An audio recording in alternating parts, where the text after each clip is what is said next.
ऋषि जी, आप सभी को क्षमा चाहते हुए प्रणाम करते हुए हिमांशु मिश्रा जी कि आज मुझे भी बहुत खुशी हो रही है और अपने आप को गौरवान्वित महसूस कर रही हूँ कि आप सभी, आप एक पत्रकार के साथ साथ सलेमपुर की जनता जनार्दन भी आप हैं, हमारे भाग्य विधाता भी हैं। और हमेशा मैं कहती थी आप सभी से, जब से मैं यहाँ राजनीति कर रही हूँ और एक लंबे समय से कर रही हूँ, परंतु सलेमपुर में 2007 की, पहले मैं 2004 से ही राजनीति कर रही हूँ। 2007 में तो परसीमन हो गया, चुनाव लड़ने की बात आ गई तो उसमें लंबी दौड़ लग गई। ये अलग बात थी कि तो पुराने परसीमन पे ही चुनाव हुआ, फिर 2012 में नए परसीमन पे चुनाव हुआ, लेकिन पहले से मैं आप सभी, लेकिन आप सभी भाग्य विधाताओं ने मुझ पे विश्वास करके ये तीसरी बार, यानी कि मैं पहली बार भी लड़ी, दूसरी बार भी लड़ी, आप सभी ने बहुत मेहनत किया, आप सभी ने बहुत आशीर्वाद दिया।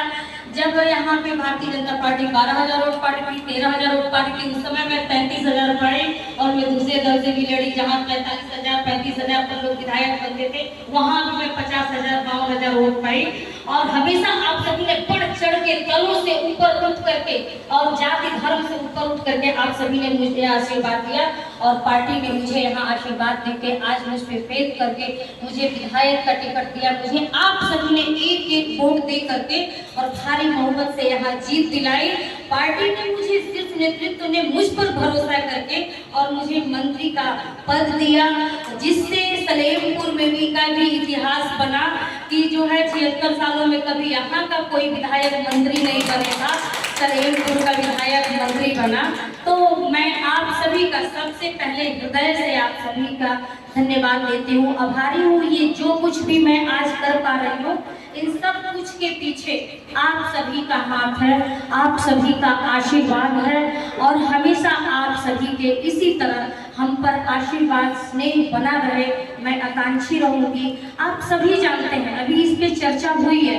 और हमारे सभी शिक्षाविद ने चर्चा भी किया है कि हर क्षेत्र में बहुत कठिनाई है, चाहे वो राजनीति हो, तो राजनीति में भी हम लोग कहते हैं कि राजनीति काजल की कोठरी है। सफेद कपड़ा, कुर्ता पैजामा, साड़ी पहन के तो इंसान चलता है, लेकिन उसका चरित्र, उसका काम एकदम साफ सुथरा होना चाहिए। थोड़ा भी कहीं टच हुआ तो तुरंत वो काली पुत जाएगी। इसलिए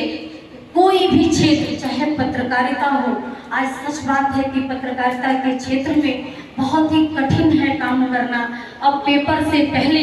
पूरी जानकारी सोशल मीडिया के माध्यम से, टीवी न्यूज, इलेक्ट्रॉनिक मीडिया के माध्यम से सबको मिल जा रही है, तो लोग जान रहे हैं कि अब तो सारा सूचना हमको मिल ही गया, तो पेपर क्या पढ़ना। लेकिन हमारी लेखनी में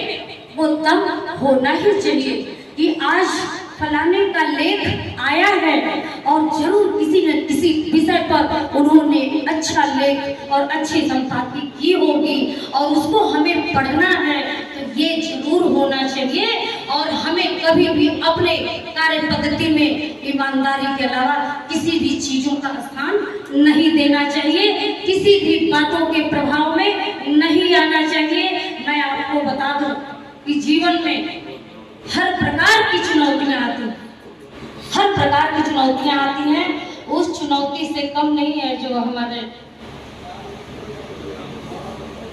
क्या नाम था, हरिश्चंद्र के जीवन में भी एक चुनौती आई। अपने बेटे के लिए जब वो गए तो कफन के लिए भी उनसे कपड़ा न गया और उन्होंने फाड़ करके अपनी धोती को दिया। कर जो देना था उनके पास नहीं था और उसमें से फाड़ कर उन्होंने अपनी धोती से, ये मैं टूटी फूटी भाषा में, अपनी भाषा में आपसे ये बोल रही हूँ जितनी मुझे जानकारी है, क्योंकि वो बात हमें याद लाने की जरूरत है कि सच्चाई, ईमानदारी से काम करने वाले व्यक्ति के जीवन में बहुत कठिनाइयां आती हैं। सारे सवाल उसी से किए जाते हैं क्योंकि वो ईमानदार है, चरित्रवान है और उसी से लोगों का भरोसा है, उसी से लोग अपनी बात करेंगे। इसलिए मैं सभी पत्रकार बंधुओं का यहाँ पे बहुत आभार, आप सभी ने इतना ज़्यादा मेरा स्वागत किया, इतना अभिनंदन किया, मैं आप सभी को बहुत बहुत बधाई देती हूँ। आप सभी ने मुझसे कहा ये पत्रकार पत्रकार बहुत अच्छी सच बात है कि यहाँ पे कहाँ है कहाँ नहीं है इसकी चिंता मैंने कभी नहीं की। मुझे बस ये चिंता थी कि मेरे पत्रकार बंधु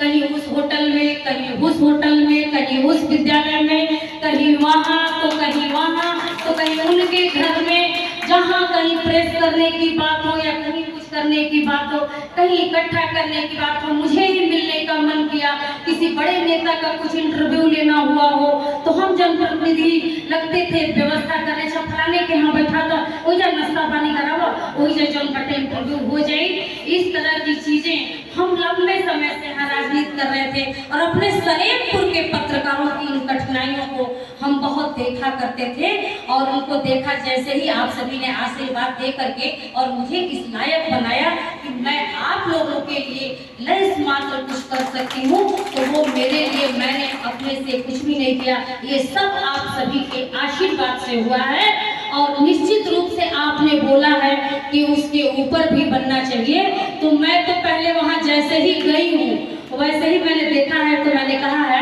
लग रहा है कि थोड़ा कम है और सीढ़ी तो बनी गई है, ऊपर वाला भी बन जाएगा तो पूरा सबकी व्यवस्था हो जाएगी। तो निश्चित रूप से ऊपर की भी व्यवस्था कराने की मैं पूरी कोशिश करूंगी, पूरा प्रयास करूंगी कि ऊपर वाला भी बन जाए। और मैं अपने चेयरमैन महोदय से कहूंगी कि वहाँ पे जो टूटा फूटा सड़क है उसको सब जो वो ढका हुआ था, हम लोग चल रहे थे तो पैरों से लग रहा था कि वहाँ पे प्रॉपर सड़क नहीं थी, मतलब बैठा हुआ जो इंटरलॉकिंग है उसको पूरा निकलवा करके पूरा बराबर बढ़िया इंटरलॉकिंग करा दीजिए। अगल बगल में कुछ गंदगी का जो भी माहौल हो वहाँ पे पूरा साफ सफाई करा दीजिए। इस तरह की व्यवस्था जो आपसे हो सकती है,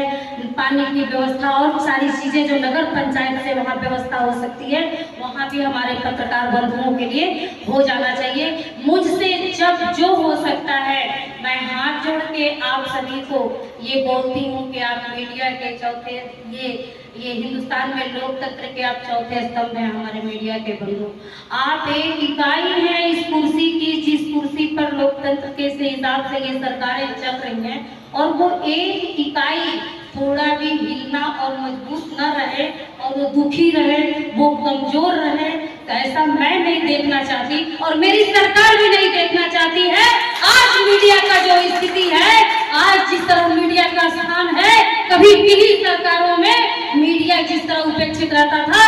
आज हमारी मीडिया एकदम बोलबाला है। हाँ, कुछ लोग जो है उसको तरह तरह के नाम जरूर दे रहे हैं, लेकिन हमारी मीडिया के लिए भी हर समय हमारी सरकार, हमारी पार्टी के लोग हर समय उनको ठीक ठाक से देख रहे हैं। आगे आप सभी ने कहा कि मैं इस बात को जरूर रखूं कि हमारे मीडिया के बंधुओं को कहीं कोई व्यवस्था हो, तो निश्चित रूप से मैं अपनी बात आगे बढ़ाऊंगी, मुख्यमंत्री जी के संज्ञान में दूंगी। निश्चित रूप से आप सभी का विषय हमारे लिए बहुत ही महत्वपूर्ण है। मैं आप सभी से कहना चाहती हूँ कि आप